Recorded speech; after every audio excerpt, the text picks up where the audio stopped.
The Internet, a vast and complex network, has revolutionized communication and commerce. It has connected people from all corners of the globe, enabling the exchange of ideas, cultures, and information at an unprecedented scale. From social media platforms to e-commerce websites, the Internet has become an integral part of our daily lives, offering convenience and opportunities that were once unimaginable. Yet, within its depths lies a hidden world, the dark web. This shadowy part of the Internet is not accessible through standard web browsers and requires special software to access. It is a place shrouded in mystery and often associated with illicit activities. This clandestine realm operates beyond the reach of traditional search engines and Internet service providers. The dark web uses encryption and anonymizing technology to keep its users hidden, making it a haven for those seeking to evade detection. It is a place of anonymity and secrecy where illegal activities thrive. From the sale of stolen data to the trafficking of drugs and weapons, the dark web is a marketplace for all things illicit. It is a breeding ground for cyber criminals and a refuge for those who wish to operate outside the law. One of the most notorious examples of the dark web's potential for illicit trade was Silk Road. Launched in 2011, Silk Road quickly became the go-to marketplace for illegal drugs, counterfeit money, and even hitmen for hire. Silk Road served as a stark reminder of the Internet's capacity for enabling criminal enterprises. It operated with a level of sophistication that made it difficult for law enforcement to track and shut down. This online black market gained notoriety for facilitating the sale of illegal drugs and other contraband.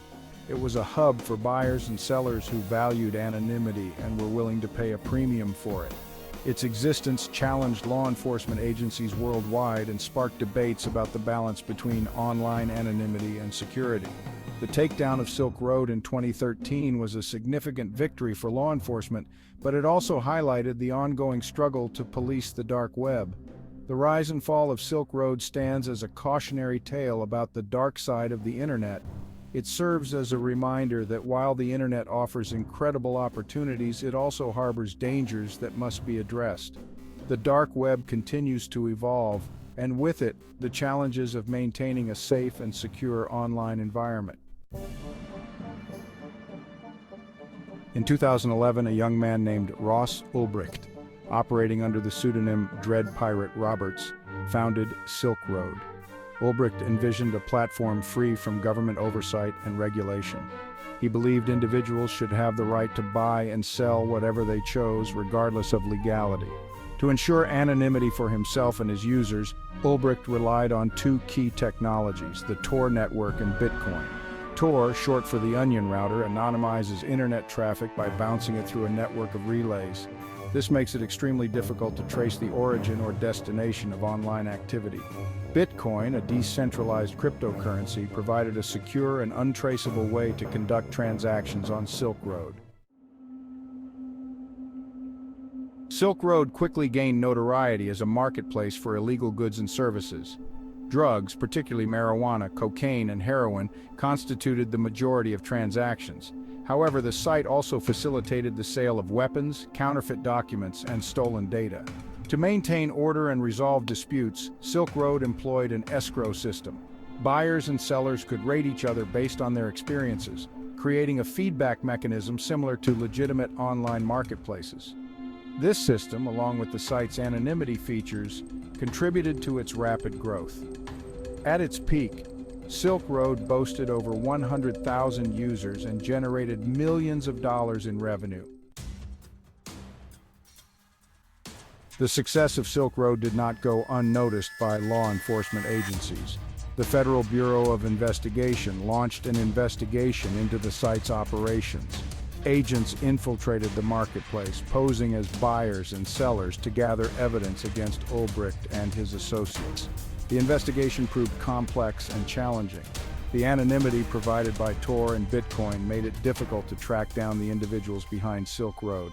However, the FBI persisted, meticulously following the digital trail of transactions and communications. Their efforts eventually led them to Ross Ulbricht. Section 5. Justice served. In October 2013, the FBI arrested Ross Ulbricht in a San Francisco library. This moment marked the beginning of the end for the man who had been operating under the pseudonym Dread Pirate Roberts. He was charged with numerous crimes, including money laundering, drug trafficking, and computer hacking. The scale of his operations was staggering, with millions of dollars worth of illegal goods being traded on his platform. Ulbricht's arrest sent shockwaves through the dark web community. Many users and operators of similar platforms were left in a state of panic, fearing they might be next. Many had believed Silk Road to be impenetrable. It was a marketplace that had thrived on the anonymity provided by the dark web, making it a haven for illegal activities.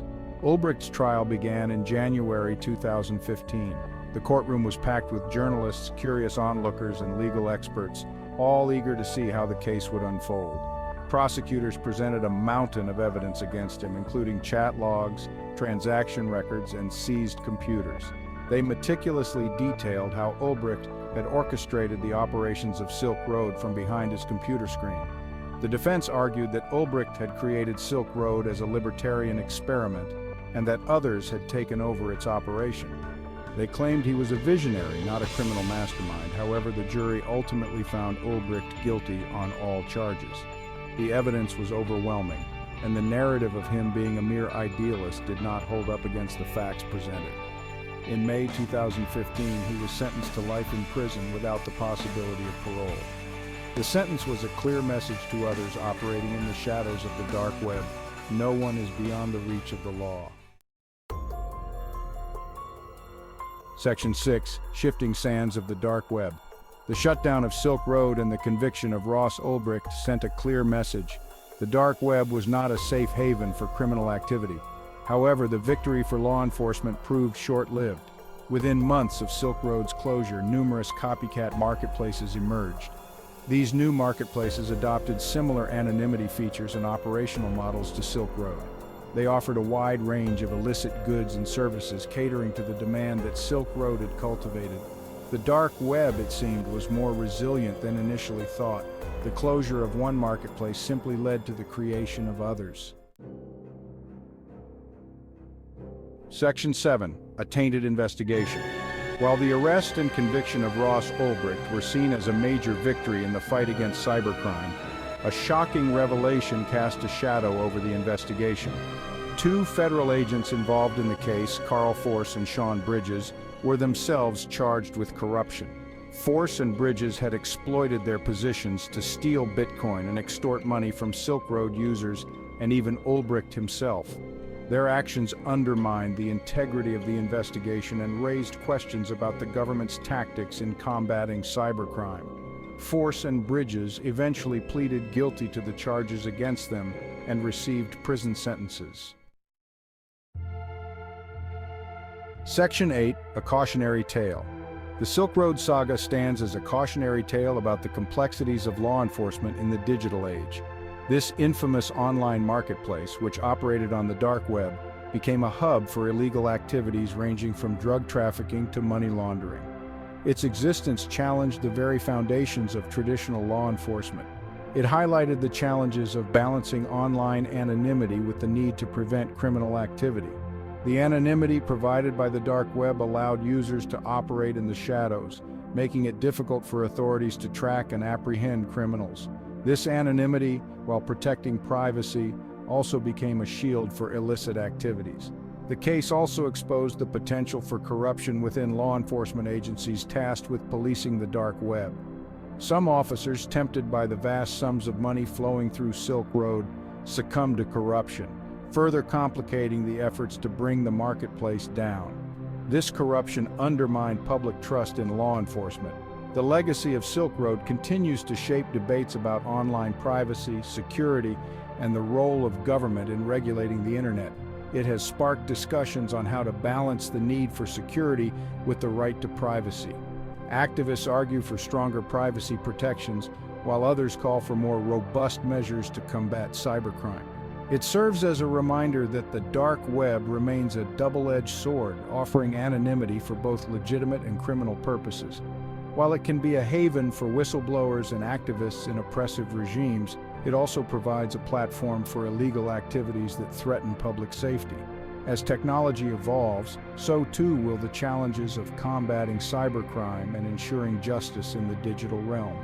The Silk Road case underscores the need for continuous innovation in law enforcement techniques and international cooperation to tackle the ever-changing landscape of cybercrime.